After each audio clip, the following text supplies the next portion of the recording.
ಉನ್ನತ ನಿಶಿಯುಳು ಬರಲೇಕೆನ್ನುತ್ತ ಉನ್ನತ ನಿಶಿಯುಳು ಬರಲೇಕೆನ್ನುತ್ತ ಬೆಸಗೊಳ್ಳವ ನಿಂತೆಂದನು ನಗುತ್ತಾ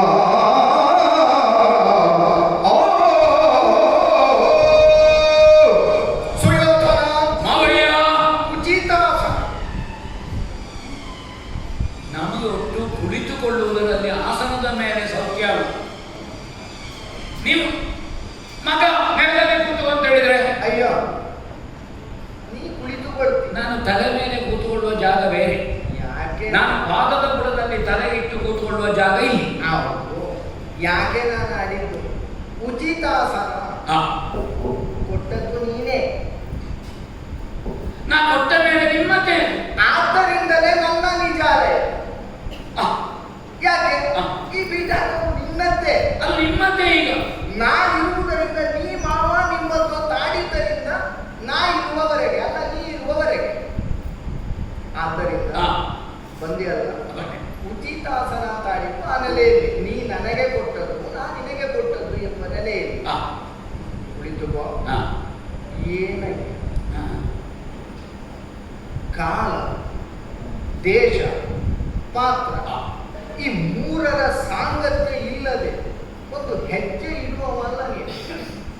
ನಮಗಿಂತ ಕಿರಿಯರಲ್ಲಿಗೆ ನಾವು ಹೋಗುವುದು, ಏನೋ ಅವರಿಗೆ ತೊಂದರೆ ಆಗಿದೆ ಅಂತ ಆಗುವಾಗ ಕೈ ಕೊಡಲಿಕ್ಕೆ. ಹೌದು, ನಮಗಿಂತ ಸಮಾನ ಮನಸ್ಸಿನವರಿಗೆ ಹೋಗುವುದು ನಮ್ಮ ಆಸಕ್ತಿ ಕೆರಳಿದಾಗ ಸಹವಾಸ. ನಮಗಿಂತ ಹಿರಿಯರಲ್ಲಿಗೆ ಹೋಗುವುದು ಹೌದು, ನಾವು ಕೈ ನಿಂತಿದ್ದೀವಿ. ಉನ್ನತ ನಿಶಿ ಕಾಲವನ್ನು ಗಮನಿಸುವಾಗ ಮಾತ್ರ. ಈಗ ದೇಶ ಅಂತ ಆಡುವಾಗ ನಿನ್ನ ಗಮನಕ್ಕಿದ್ದ ದೇಶವೇ. ನೀ ಬಂದ ಈ ಪ್ರದೇಶ ನನ್ನದಾದ ಬಿಡದಿಯಾದ್ದರಿಂದ ದೇಶ ಸರಿ ಉಂಟು. ಪಾತ್ರ ನೀನು ನಾನು ಅಂತಾಗುವಾಗ ಒಂದು ಸಮಾನತೆ ಉಂಟೇ ಉಂಟು. ಅದರ ಬಗೆಗಳು ಈ ರಣಮಾರಣ ನಡೆಯುತ್ತಿರುವ ಕಾಲಕ್ಕೆ ಈ ಉನ್ನತ ನಿಶಿಯಲ್ಲಿ ನೀ ಬಂದೆ ಅಂತಾಗುವಾಗ ಒಂದರ ಒಳಗಿರಬಹುದಾದಂತಹ ಉನ್ನತಿ ಎಷ್ಟು ದೊಡ್ಡದು, ಅದು ಕಲ್ಪನಾತೀತ. ಯಾಕೆ? ಈ ಅಂತೆಂಥವರಿಗೆ ನೀ ಏನು ಅಂತ ಕಲ್ಪಿಸ್ಲಿಕ್ಕೆ ಆಗದೆ ಸತ್ತು ಹೋದ್ರು. ಅಂದ್ರೆ ಸತ್ತು ಹೋದ್ರು ಅಂದ್ರೆ ನಿನ್ನ ಕಾರಣದಿಂದ, ನಿನ್ನ ಬಗೆಗಿನ ಕಲ್ಪನೆ ನಿಧನಿಟ್ಟವಂತ ಒಂದು ರೂಪು ಕೊಡುವುದರ ಒಳಗಾಗಿ ತಮ್ಮ ಕಾಲ ಮುಗಿಯಿತು ಅಂತ ಹೊರಟು ಹೋದ್ರು. ಏನು ಮಾಡುವುದು? ಅವರಿಗೆ ಶುಭ ಶುದ್ಧಿ ಕೇಳುವ ಯೋಗ ಇಲ್ಲ. ಹೌದಪ್ಪ. ಆದ್ದರಿಂದ ಬಂದಿ ರಾತ್ರಿಯ ಕಾಲ ಮುಖ ನೋಡಿದ್ರೆ ಅಲ್ಲ, ಆ ಮುಖದ ವಿವಿಧ ರೇಖೆಗಳಲ್ಲಿಯೂ ವಿವಿಧಾರ್ಥಗಳನ್ನು ತುಂಬಿ ಪ್ರಕಟಿಸಬಹುದಾದ ಚಮತ್ಕೃತಿ ಉಂಟೇ ಉಂಟು. ನಾನು ಈ ರಾತ್ರಿಯಲ್ಲಿ ಈ ಮುಖದಲ್ಲಿ ಬರುವುದು ಬೇರೆಯವರಿಗೆ ಅರ್ಥ ಆಗುವುದಿಲ್ಲ ಅಂತ ಗೊತ್ತಿದ್ದು, ಯಾರಿಗೆ ಅರ್ಥ ಆಗಬೇಕು ಅವರ ಹತ್ರ ಮಾತ್ರ ನಾವು. ಸಹಜವಾದ ಪ್ರಕ್ರಿಯೆ ಏನು? ಮುಖವೆಂಬುದು ಅಂತರಂಗದ ಕನ್ನಡಿ. ಆದ್ರೆ ನಿನ್ನ ಪಾಲಿಗೆ ಆಗುವಾಗ ಆಗಲ್ಲ. ನಿನ್ನ ಮುಖ ನೋಡಿದ್ರೆ ಕಲ್ಪನೆ ಮೂಡುವುದೇ ಬೇರೆ, ಆದ್ರೆ ನಿನ್ನ ಅಂತರಂಗದ ವಿಷಯವೇ ಬೇರೆ. ಕಲ್ಲು ಮುಂದೆ ಇದ್ದವನ ದುಃಖ ಗೊತ್ತಾಗ್ತದೋ ಹಾಗಂತ ಮತ್ತೆ ಮತ್ತೆ ಮತ್ತೆ ಮತ್ತೆ ನೋಡುವಾಗಲಾದ್ರೂ ಎಚ್ಚೆತ್ತುಕೊಳ್ತಾನೆ. ಬಾಬಾ ಇವನ ಅಲ್ಲೇ ಮುಂದೆ ನಾವು ಬಂದು ಒಳ್ಳೆ ಊಟ ಆಯ್ತು ಅಂತ ಕೇಳಬೇಕು ಎಂಬ ಬಾಬಾ ಮುಗಿತೋ ಏನೋ. ಆದ್ರೆ ನಿನ್ನ ಬಗೆಗೆ ಆಗಲ್ಲ. ಅಂದರೆ ಔನ್ನತ್ಯ ನಿಶಿಗೆ ಮಾತ್ರ ಅಲ್ಲ, ನಿನ್ನ ಅಂತರಂಗದಲ್ಲಿ ತುಂಬಿದ ಒಂದು ನಿಶಾ ಉಂಟು. ಅದಕ್ಕೂ ಅಷ್ಟೇ ದೊಡ್ಡ ಔನ್ನತ್ಯ ಉಂಟು ಅಂತ ನಾನು ಆಡುವುದಕ್ಕೆ ತೊಡಗಿದ್ದು. ಬಂದ್ಯಲ್ಲ, ಏನು ಹೀಗೆ ಬಂದದ್ದ ಅಂದ್ರೆ ಬಂದದ್ದು ಮತ್ತೆ ಹೋಗುವುದಕ್ಕ ಅಲ್ಲ, ಮತ್ತಿನ್ನೇನಾದರೂ ಹೊತ್ತು ತಂದವಲ್ಲ. ಏನಾಯ್ತು? ನಾನು ಒಬ್ಬನೇ ಬಂದದ್ದು ಯಾಕೆಂದ್ರೆ ಹೋಗುವಾಗ ಇನ್ನೊಬ್ಬರನ್ನು ಕರ್ಕೊಂಡು ಹೋಗ್ಬೇಕು. ನಮ್ಮ ಈ ಭಾಗದಲ್ಲಿ ನಾನು ರಾತ್ರಿ ಬಂದು ಹೋಗುವ ಮನೆ ಇರುವುದು, ಬಿಡಾರ ಇರುವುದು. ನನ್ನ ಬಿಡಾರಕ್ಕಿಂತ ಎತ್ತರದ ಬಿಡಾರದವರಿಗೆ ಮಾತ್ರ ಸಮಾನತೆ ವಿರೋಧನ. ನೀನು ನನ್ನ ಬಿಡಾರಕ್ಕಿಂತ ಎತ್ತರದ ಬಿಡಾರ ಇರುವುದು ಎರಡು. ಒಂದು ಆಚಾರ್ಯ ಭೀಷ್ಮರದ್ದು, ಆ ಬಿಡಾರದಲ್ಲಿ ಯಾರು ಇಲ್ಲ. ಹೌದಾ? ಮತ್ತೊಂದು ನಿಮ್ಮ ಇನ್ನು ನಾನು ಹೇಳ್ತೇನೆ, ನೀವು ಯಾರು ಹೇಳಬಾರ್ದು. ಆಚಾರ್ಯ ಭೀಷ್ಮರ ಬಿಡಾರದ ತುದಿಯ ಗೋಪುರ ಉಂಟಲ್ಲ, ಅದಕ್ಕಿಂತ ಒಂದು ಅಂಗುಲ ನಿಮ್ಮದು ಮೇಲೆ ಹೇಳಬೇಡಿ. ದೊಡ್ಡ ಅದರ ತುದಿಯ ಚೂಪು ಸ್ವಲ್ಪ ಎತ್ತರಿಸಿದ್ದೀನಿ.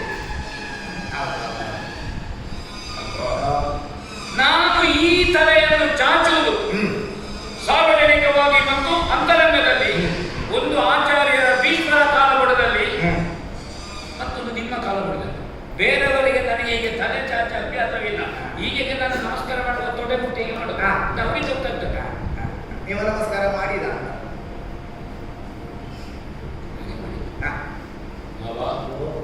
ತರುವಾಗ ಬಾಕಿದ್ದವರು ಹಾಗೆ ಕಂಕುಳದಲ್ಲಿ ಇಟ್ಟುಕೊಂಡು ಬಂದದ್ದಲ್ಲ, ನಾನು ತಲೆಯಲ್ಲೇ ಹೊತ್ತುಕೊಂಡು ಬಂದಿದ್ದೇನೆ. ಭಾವಭಕ್ತಿಯನ್ನು ಒಳಗಿಟ್ಟಿದ್ದೇನೆ. ಮತ್ತೆ ಈ ಭಾವ ಭಕ್ತಿ ಎಲ್ಲ ತಲೆಯ ಒಳಗೆ ಇರಬೇಕಾದದ್ದು. ಅದನ್ನು ಹೊರ ಹೊತ್ತುಕೊಳ್ಳಿಕ್ಕೆ ಪ್ರಾರಂಭ ಮಾಡಿದ್ರು ಕೆಲವರು ತಲೆಯನ್ನೇ ಕಂಕುಳದಲ್ಲಿ ಇಟ್ಟುಕೊಂಡು ನೀವು ಆಲಿಸಿ ಲಾಲಿಸುವುದೋ ಲಾಲಿಸಿ ಆಲಿಸುವುದೋ ಹೇಳುವವರ ಧ್ವನಿಯ ಮೇಲೆ ಕೇಳ್ತೀರಲ್ವ? ನಾ ಹೇಳಿದ್ದು ಕೇಳ್ತೀರಲ್ವ? ನಾನು ಹೇಳಿದಾಗೆ ಕೇಳ್ತೀರಲ್ವ? ಕಿವಿಯಿಂದ ಕೇಳಿಯೇ ಕೇಳ್ತೇನೆ.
ಕತ್ತಲೆ ಆವರಿಸಿಕೊಳ್ಳುವುದು ಪ್ರಕೃತಿಯ ನಿಯಮ.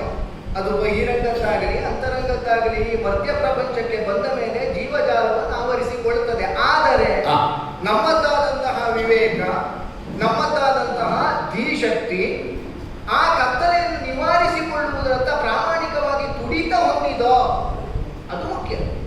ಹೊರಗೆಲ್ಲ ಕತ್ತಲೆಯಾಗಿರುವಾಗ ನಿಜವಾಗಿ ಒಳಗೆ ಬೆಳಕುಂಟು ಅಂತ ಜಾಗೃತಿ ಆಗುವುದು. ಮತ್ತೆ ಯಾವಾಗಲೂ ಸಮಯ ಸ್ಥಾನದಲ್ಲಿಯೋ ಹೊತ್ತಿನಲ್ಲಿಯೋ ಗೊತ್ತಿಲ್ಲದಲ್ಲಿಯೋ ಈ ಸಂದರ್ಭದಲ್ಲಿ ನಿಮ್ಮ ಬಿಡಾರಕ್ಕೆ ಬಂದು ನಿಮ್ಮ ಏಕಾಂತಕ್ಕೆ ಭಂಗ ಬರಬಾರ್ದು. ಈಗ ದೇವರ ಪೂಜೆಗೆ ತೀರ್ಥ ಭಾವಿ ಅಂತ ನಾವು ಇಟ್ಟ ಮೇಲೆ ನೆಂಟರು ಬರುವಾಗ ಪಾನಕ ಮಂಡಿಗೆ ಕೊಳಪ ನಡೆಸುವುದ? ಅನಿವಾರ್ಯ ಸಂದರ್ಭದಲ್ಲಿ ಬೇರೆ ಎಲ್ಲಿಯೂ ನೀರಿಲ್ಲ, ಆವಾಗ ದೇವಸ್ಥಾನದ ಬಾವಿಗೆ ಒಂದು ಕೊಳಪ ನೀರು ತೆಗೆದು ನಿಮ್ಮ ಬದುಕಿದ್ರೆ ಅದು ದೇವರಿಗೆ ಪೂಜೆ ಮಾಡುದು. ಅದೇ ಹೌದಪ್ಪ. ಪಕ್ಕ ನಿಮ್ಮ ನೆನಪಾಯ್ತು ಆಗ ಮರ್ತೋಗಿದೆ ಅಂತ ಕೇಳಬೇಡಿ. ನೀವು ಪಕ್ಕ ನೆನಪಾಯ್ಕೊಳ್ಳೋದು ನೋಡುವಾಗಲೇ ನನಗೆ ಆಶ್ಚರ್ಯ ಆಗುವುದು. ಒಂದು ಆಧ್ಯಾತ್ಮವನ್ನು, ಒಂದು ವ್ಯಾವಹಾರಿಕತೆಯನ್ನು ನೀನು ಒಟ್ಟು ಮಾಡುವ ಕ್ರಮ ಉಂಟಲ್ಲ, ಬಹಳ ಚಂದ. ಎಲ್ಲರಿಗೆ ಹೇಳ್ತಾರೆ ಎಷ್ಟು ಮಾತಾಡಿದ ಗೊತ್ತಿಲ್ಲ, ಕೆಲವರು ಅದನ್ನೇ ಆಧ್ಯಾತ್ಮ ಅಂತ ತಿಳಿದಿದ್ದಾರೆ.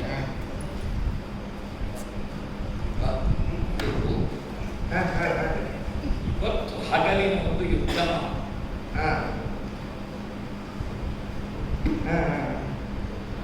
ತುರದೋಡಿ ಇಂದಿನ ಸೇನೆ ಯುದ್ಧ, ಹೊಯ್ಯ ಕೈ ಮಾರಾಮಾರಿ ಕಳೆದ 15 ದಿವಸದಲ್ಲಿ ಆಗದ ಯುದ್ಧ ಇವತ್ತಾಗಿತ್ತು.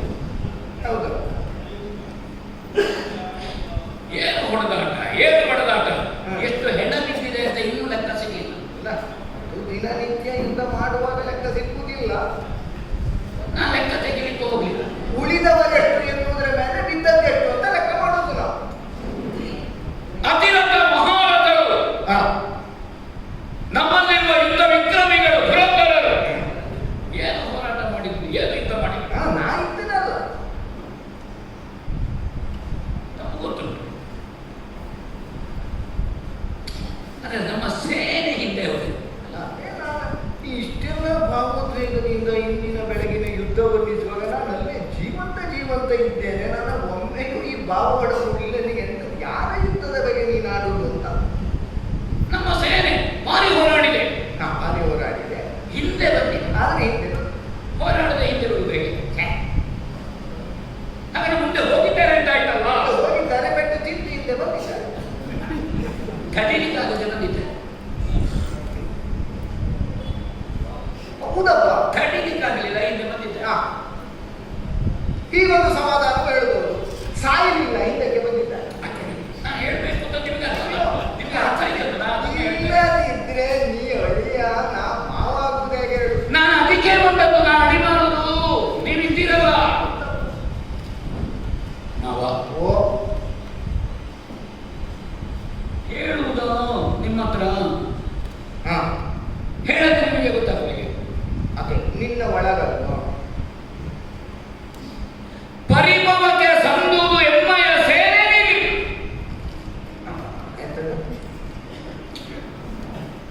ಯಾವಾಗಲೂ ಚಿನ್ನದಂತ ವಾಕ್ಯವನ್ನು ಪುನಃ ಹೇಳಬಹುದು. ಅಲ್ಲ, ಚಿನ್ನದಂತ ವಾಕ್ಯ ಆದ್ರೆ ಪುನಃ ಹೇಳು. ಪರಿಭವಕ್ಕೆ ಸಂದುವುದು ಎಮ್ಮಯ ಸೇನೆ. ಇದು ತಪ್ಪಾಯ್ತಾ? ಇಲ್ಲಪ್ಪ, ಚಿನ್ನದ್ದು ಬಿಡು, ಕಬ್ಬಿನದ್ದಾಗುವುದಕ್ಕೂ ಯೋಗ್ಯತೆ ಉಂಟೋ ಇಲ್ಲೋ ಅಂತ ವಿಚಾರ ಮಾಡಬೇಕು. ಬೇಡ, ಬದಲಾವಣೆ ಮಾಡುವುದು. ನನಗೆ ಅದೇ ಅರ್ಥ ಗೊತ್ತಿಲ್ಲ. ನೀವಿದ್ದು ಪರಿಭವಕ್ಕೆ ಸಂದುವುದು ಎಮ್ಮಯ ಸೇನೆ ಸರಿಯಾ?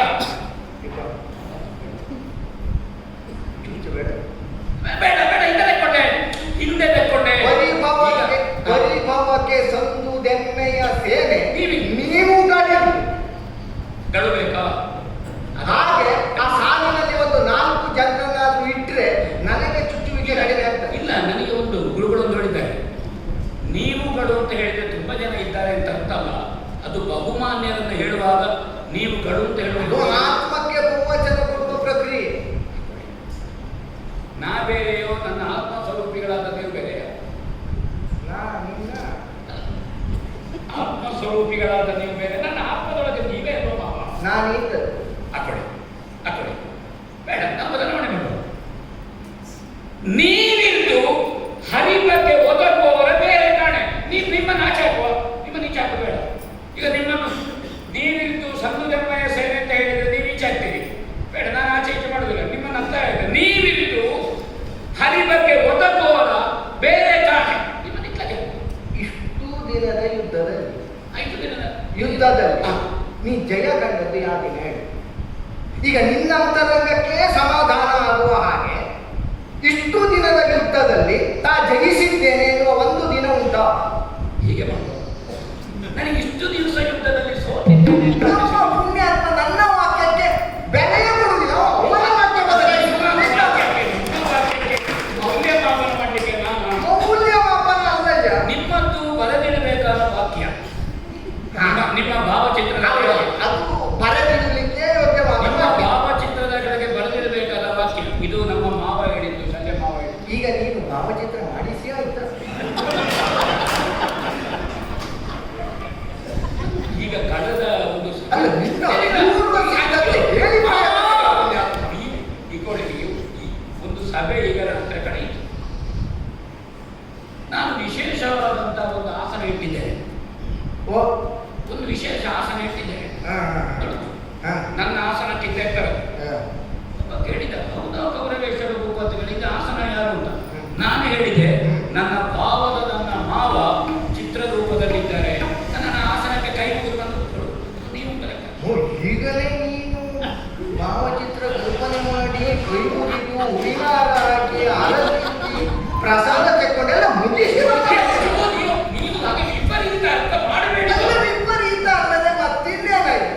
ನಿಮ್ಮನ್ನು ಸಭೆಗೆ ಕರೀಲಿಕ್ಕೆ ನಾನು ಓ, ಹೀಗೆ ಅವರೆಲ್ಲ ಸೋತು, ಅವರೆಲ್ಲ ಇದ್ದಾಗಲೂ ಸೇನೆ ಸೋತಿದೆ, ಅವರೆಲ್ಲ ಹೋದ್ರು, ಅವರು ಹೋದ್ರು ಸೇನೆ ಸೋತಿತ್ತು, ನೀವಿದ್ದೀರಪ್ಪ, ನೀವಿತ್ತು, ನೀವು ಹೋಗ್ಲಿಲ್ಲಲ್ಲ ಮಾವ ಇನ್ನು. ಅದಕ್ಕೆ ನೀವು ಬಂದದ್ದೀಗ. ಅಂದ್ರೆ ನೀವು ಹೋದ್ರೆ ಯುದ್ಧ ಗೆಲ್ತೇನೆ ಅಂತ ವಿಶ್ವಾಸ ಉಂಟು. ನೀವು ಇನ್ನೂ ಹೋಗ್ಲಿಲ್ಲ ಅಂದ್ರೆ ನೀವು ಊರಿಗೆ ಹೋಗಿರ್ತೀರಿ ಅಂತ ಆಗಲ್ಲ. ಯುದ್ಧ ಕಣಕ್ಕೆ ನಾ ಹೋಗದೆ ನಾನು ಅಷ್ಟು ಯುದ್ಧ ಮಾಡಿದ್ರೆ ಕೊಟ್ಟು ಪ್ರಸಂಗ ಉದ್ದಾಗ್ತದೆ ಅಲ್ಲ, ಎಲ್ಲ ಪ್ರಸಂಗ ಕೈಯಲ್ಲಿಟ್ಟುಕೊಳ್ತೀನಿ, ಎಲ್ಲ ಪ್ರಸಂಗ ಕೈಯಲ್ಲಿಟ್ಟು ಹೇಳುವುದೇನು? ಎಲ್ಲ ಪ್ರಸಂಗ ನಿಮ್ಮದು, ಎಲ್ಲ ಪ್ರಸಂಗ ನಿಮ್ಮದು. ನಿಮ್ಮನ್ನೆಲ್ಲ ಒಟ್ಟಾಗಿ ಸುಧಾರಿಸಬೇಕು. ಅಯ್ಯೋ, ನೀನು ಹೊರಗಡೆ ನಾನು ಅವರಳು ಸಪ್ತಾಹ ಮಾಡುವಾಗ ನನ್ನನ್ನೇ ಹೇಳಿಲ್ಲ ಅಂತ. ಸುಯೋಧನ, ಇಷ್ಟು ವರ್ಷದ ಅನುಭವದಲ್ಲಿ ನಾ ಅರ್ಥ ಮಾಡಿಕೊಂಡ ನಿನ್ನ ಬಗೆಗಿನ ಸತ್ಯ ಈಗ ನಿಮ್ಮನ್ನು ಬಿಟ್ಟದ್ದು ನಾನು ಇಲ್ಲಪ್ಪ, ಬಿಡುದಿಲ್ಲ. ಗೊತ್ತುಂಟು. ನನಗೆ ಸುಧಾರಿಸಲಿಕ್ಕೆ ಆಗುತ್ತದೆ ಎನ್ನುವರನ್ನೇ ಒಟ್ಟು ಮಾಡ್ತೀನಿ ಪುಣ್ಯಾತ್ಮ. ಇಲ್ಲದಿದ್ರೆ ಅವರು ಸುಧಾರಿಕೆ ಆಗುವುದಿಲ್ಲ ಅಂತಾದ್ರೆ ಮತ್ತೆ ನಿನ್ನ ಇನ್ನಿತರ ಪೆಟ್ಟುಗಳಿಂದಲಾದರೂ ಸುಧಾರಿಕೆ ಮಾಡದೆ ಕೆಲವರನ್ನು ಸುಧಾರಿಸಿ ನನ್ನ ಆಯುಷ್ಯವೇ ಕಡಿಮೆ. ಅಯ್ಯೋ, ಹಾಗಂತ ನಿನ್ನ ದೌರ್ಭಾಗ್ಯ, ನೀ ಸುಧಾರಿಸಲಿಕ್ಕೆ ಅವಕಾಶವೇ ಇಲ್ಲ. ಇಲ್ಲ, ನಾನು ಯಾರ ಕೈಯಲ್ಲಿ ಸಿಕ್ಕಿದ್ದೇನೆ, ನಾನು ಯಾರ ಕೈಯಲ್ಲಿ ಇದು ನನ್ನ ರಾಜಕಾರಣ. ಇಲ್ಲಿಯವರೆಗೂ ನಿನ್ನ ರಾಜಕಾರಣ ತಂತ್ರದಿಂದ ನೀ ಯಾರ ಕೈಗೂ ಸಿಕ್ಕಿ ಬೀಳಲಿಲ್ಲ. ನಿನಗೆ ಸುಧಾರಿಸಬೇಕು ಅನ್ನಿಸ್ತೆ. ನಮ್ಮ ಹಣೆ ಬರಬಹುದು. ಯಾವಾಗ ನನ್ನದ್ದಾದಂತಹ ಸಿಂಹಾಸನದಲ್ಲಿ ನನಗೆ ಪಟ್ಟಾಭಿಷೇಕ ಆಯ್ತ ಅವನನ್ನು ಸುಧಾರಿಸ. ಅಯ್ಯೋ, ಅದೇ ನೀವು ಮೂರ್ತ ನಿರ್ಣಯ ಮಾಡಿ. ನನಗೆ ಕಿರೀಟ ತಲೆಗಿಟ್ಟದ್ದೇ ಮೂರ್ತ. ಉದಯ ಆ ವಿಷಯದಲ್ಲೆಲ್ಲ ಅದರ ಬಗೆಗಿನ ನಿನ್ನ ಭಾವ, ಛಾತ್ರದ ನಿನ್ನ ತುಡಿತದ ಮೇಲೆಲ್ಲ ಪ್ರಾಮಾಣಿಕ ಹೇಳ್ತೇನೆ, ನಿನ್ನ ಬಗೆಗೆ ಪ್ರೀತಿಯ ಉಂಟು.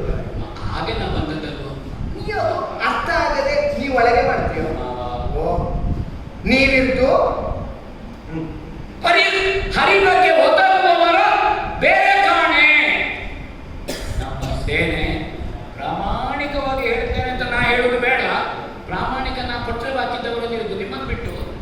ಈಗ ನಾನು ಸರ್ವಸು ಈಗ ನಾನು ರಣರಂಗಕ್ಕೆ ಬರದೆ ಇಷ್ಟು ದಿನದಲ್ಲಿ ಶಿಬಿರದಲ್ಲಿಯೇ ಮಲಗಿದ ದಿನ ಎಷ್ಟು ಗೌರವ.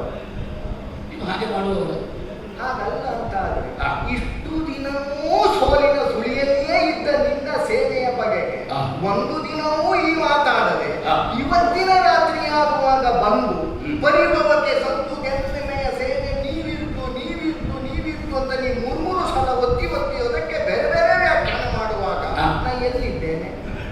ನೀವು ನಮ್ಮೊಟ್ಟಿಗೆ ಇದ್ದೀನಿ. ಅಲ್ವೋ? ಹೌದು. ಆದ್ರೆ ನಮ್ಮ ಭರವಸೆ ಇವತ್ತು ಸೋತು. ಭರವಸೆ ಸೋತಿತ್ತು. ಭರವಸೆ ಸೋತಿತ್ತು, ಸೇನೆ ಸೋತಿತ್ತು ಅಲ್ಲ. ಭರವಸೆ ಸೋತಿತ್ತು. ಆದ್ದರಿಂದ ಸೇನೆ ಸೋತಿತ್ತು. ನಮ್ಮ ಭರವಸೆ ಯಾರಲ್ಲಿ? ಯಾರಲ್ಲಿ? ಸೇನಾಧಿಪತಿಯಾದ ಧರ್ಮನಲ್ಲಿ.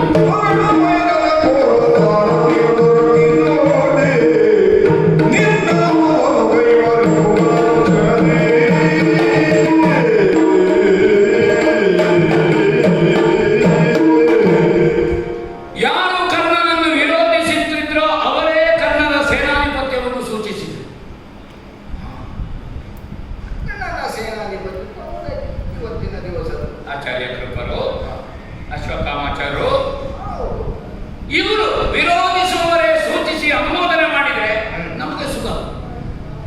ಔದಲ್ಯ ಇಲ್ಲದಿದ್ರೆ ಪಾಪ ಅಶ್ವತ್ಥಾಮರಿಗೊಂದು ಒಂದು ದಾಕ್ಷಿಣ್ಯ. ಯಾಕೆ ಅಪ್ಪನಿಗೆ ಸೇನಾಧಿಪತಿ ಪಟ್ಟ ಕೊಡು ಅಂತ ಹೇಳಿದವ ಕರೆದ.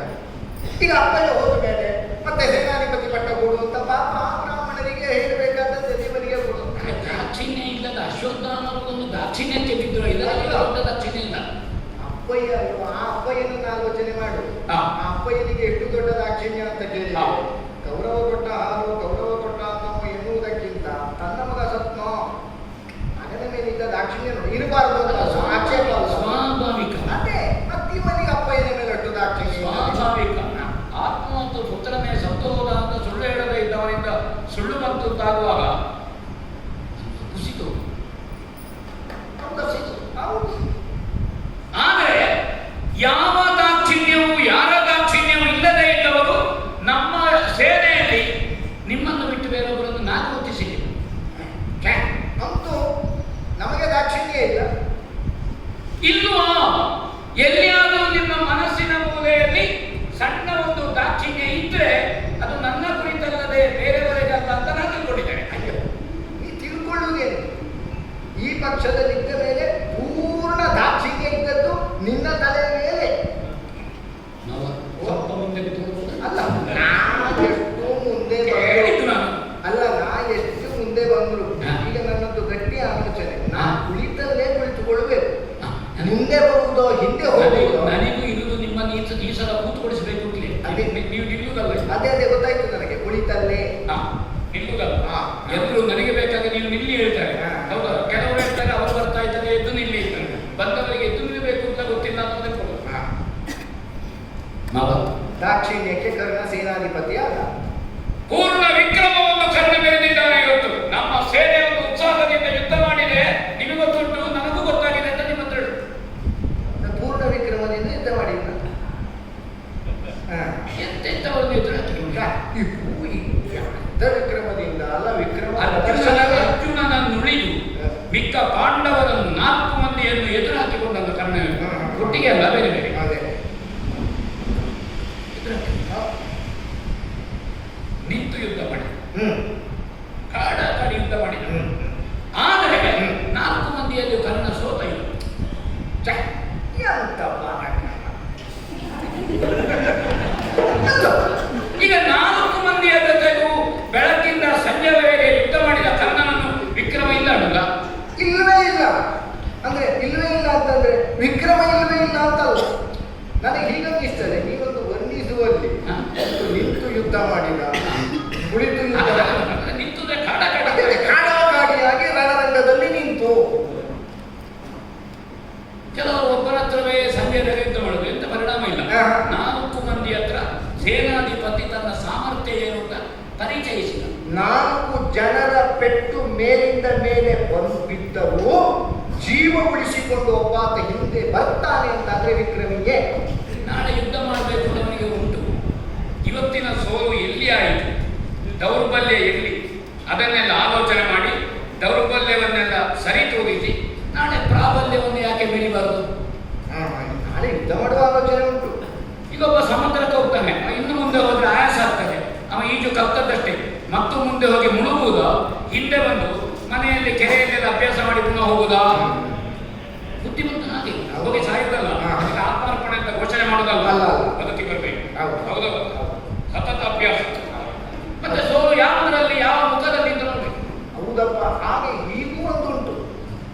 ಒಮ್ಮೆ ಸಮುದ್ರಕ್ಕೆ ಈಜುವುದಕ್ಕಾಗಿ ಹೋಗಿ ಅಲ್ಲಿ ತನ್ನಿಂದ ಸಾಧ್ಯ ಇಲ್ಲ, ಆ ಜಲಚರಗಳ ಮಧ್ಯದಲ್ಲೆಲ್ಲ ತಾಬದುಕು ಹೇಗೆ ಎಂಬುದನ್ನೆಲ್ಲ ಆಲೋಚಿಸಿ ಮತ್ತೆ ಮರಳಿ ಮನೆಗೆ ಬಂದು ಕೆರೆಯಲ್ಲಿಯೋ ಸರೋವರದಲ್ಲಿಯೋ ಈಜನ್ನು ಸರಿಯಾದ ಕ್ರಮದಲ್ಲಿ ಕಲಿತು ಮತ್ತೆ ಸಮುದ್ರಕ್ಕೆ ಹೋದ್ರೆ ಆ ಸಮುದ್ರ ಈಜಬೇಕು.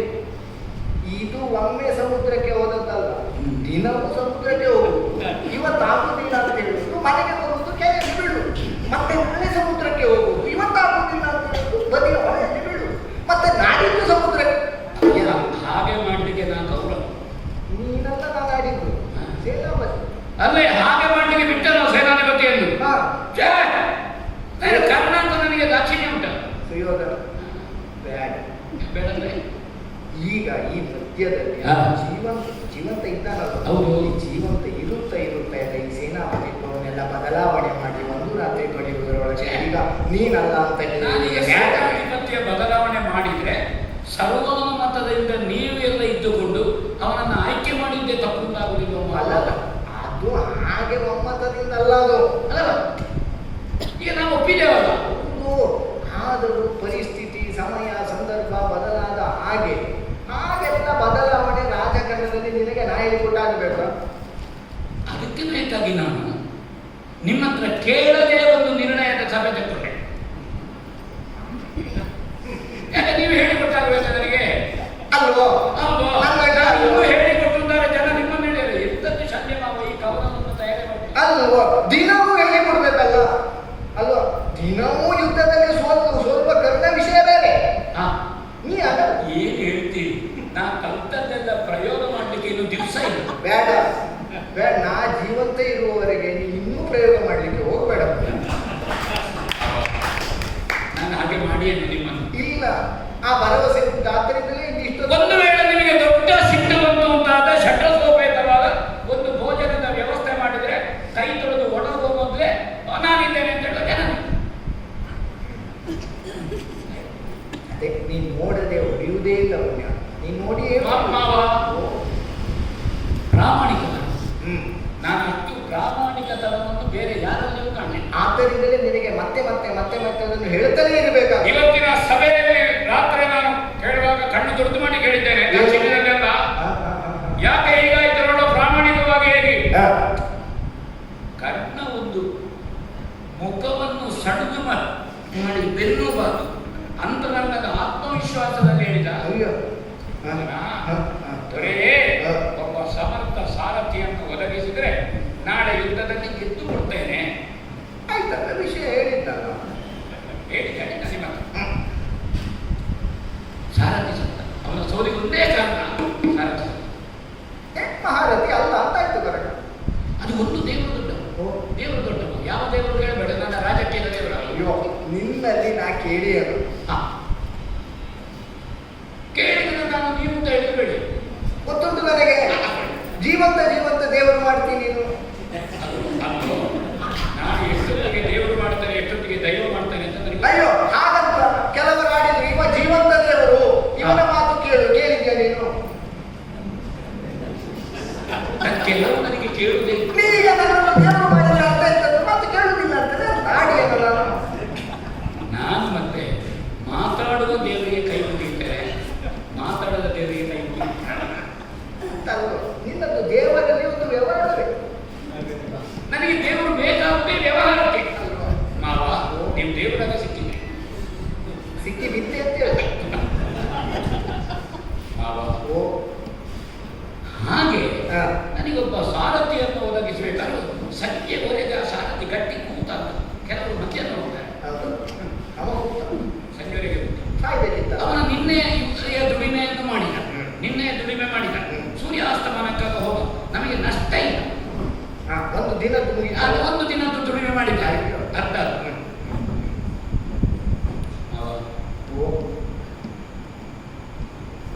ನೀವು ಮುಖ್ಯರು ಅಂತ ನಾವು ಮಾತಾಡಿದ್ದೆ. ಕೇಳಿದ ಈ ಮಾತೃದೇಶ ಮುಖ್ಯ. ಅದು ಈ ಮಾತಿಗೆ ಹೇಳಿದ್ದು ನನಗೆ ಅರ್ಥ ಆಗಿದೆ ಇಷ್ಟು ದಿನದಲ್ಲಿ. ಅಂದ್ರೆ ನೀವು ಮುಖ್ಯರು, ಮತ್ತೆ ಉಳಿದವರೆಲ್ಲ ಆದ್ದರಿಂದ ನಮ್ಮನ್ನು ಸುದ್ದಿ ಬಿಡುವುದು ಅಂತ. ನೀವು ಬೇಸರ ಮಾಡುವುದಿಲ್ಲ, ಸಿಟ್ಟು ಬರುವುದಿಲ್ಲ ಅಂತಾನೆ ನಾವು ಹೇಳ್ತೇವೆ. ಬೇಸರ ಮಾಡದ, ಸಿಟ್ಟು ಬರದ ಮಾತನ್ನೇ ನೀವು ಆಡ್ತಿದ್ದು ನಾ ಕೇಳ್ತೇನೆ. ನೀವು ಸಿಟ್ಟು ಬರುವ ಹಾಗೆ ನಾವು ಮಾತಾಡಿದ್ರು ನೀವು ಸಿಟ್ಟು ಮಾಡ್ಲಿಕ್ಕಿಲ್ಲ ಅಂತ ನನಗೆ ಗೊತ್ತು. ಯಾಕಂದ್ರೆ ನಿಮಗೆ ಪ್ರಾಯ ಇಷ್ಟು ದಿನ ಕಳೆದಿದೆ, ಆದ್ದರಿಂದ ನೀವು ಅಂತ ಮಾತಾಡ್ಲಿಕ್ಕಿಲ್ಲ ಅನ್ನೋದು ವಿಶ್ವಾಸ. ಒಂದು ವೇಳೆ ನೀವು ದೊಡ್ಡಕ್ಕೆ ಮಾತಾಡಿದ್ರು ಸಿಟ್ಟಿನಿಂದ ಅಲ್ಲ, ಆತ್ಮವಿಶ್ವಾಸದಿಂದ, ಒಂದು ಅಭಿಮಾನದಿಂದ ಅಂತ ನಾವು ತಿಳ್ಕೊಳ್ಳುವ. ಹೇಳು ಪುಣ್ಯಾತ್ಮ. ಮಾವ, ಅದರಿಂದ ನಿನ್ನೊಡನೆ